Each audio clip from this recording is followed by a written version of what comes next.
Pak Mahfud tinggal hari ini saja, akhir dari sebuah perjalanan. Maka apapun keputusannya kami sepakat dari awal untuk menerima, maka kami terima. Kami menerima putusan ini dan mengucapkan selamat bekerja dan mari kita jaga negara ini dengan sebaiknya. Pernyataan Mahfud baru-baru ini, yang menerima putusan Mahkamah Konstitusi dengan adanya perbedaan pendapat dissenting opinion, untuk pertama kalinya dalam sejarah, menandai tonggak sejarah penting dalam sistem peradilan Indonesia. Langkah ini menunjukkan komitmen terhadap transparansi, akuntabilitas, dan supremasi hukum di tingkat tertinggi pemerintahan. Dengan secara terbuka mengakui dan menghormati sudut pandang yang berbeda di pengadilan, Mahfud menjadi presiden agar kasus dan keputusan di masa depan ditangani dengan integritas dan imparsialitas.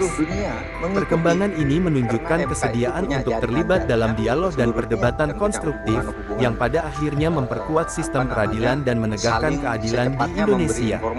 Hal ini juga menyoroti kepemimpinan dan dedikasi Mahfud dalam menegakkan prinsip-prinsip demokrasi sekaligus menumbuhkan kepercayaan terhadap sistem hukum di kalangan warga negara dan pengamat internasional. Teater perdebatan hukum yang menegara dan bermutu di tingkat dunia. Hasil Pilpres itu harus melalui Mahkamah Konstitusi. Kalau tidak ada perkara, Mahkamah Konstitusi memberitahu ke KPU bahwa tidak ada perkara, itu namanya konfirmasi. Kalau ada perkara, hasilnya vonis, dan vonisnya hari ini.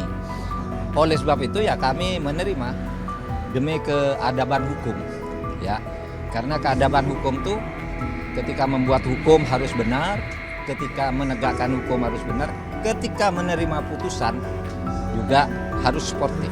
Nah, kita sportif, sehingga perselisihan itu ya sudah selesai, harus diakhiri.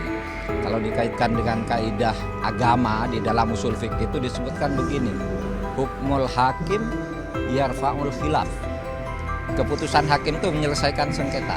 Kamu suka atau tidak suka harus diikuti putusan hakim. Dan kita ikut dalil itu. Mau berjuang terus tidak ada jalurnya sudah. Nah kalau yang politik saya tidak tahu.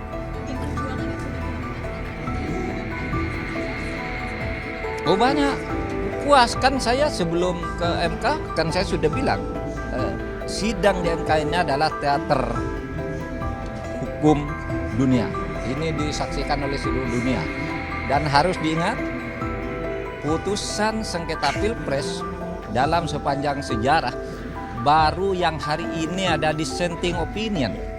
Baru hari ini ada dissenting opinion. Sejak dulu tidak pernah boleh ada dissenting opinion.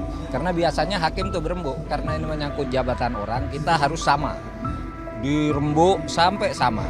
Nah ini mungkin tidak bisa disamakan sehingga ada dissenting. Ini pertama dalam sejarah perjalanan Mahkamah Konstitusi.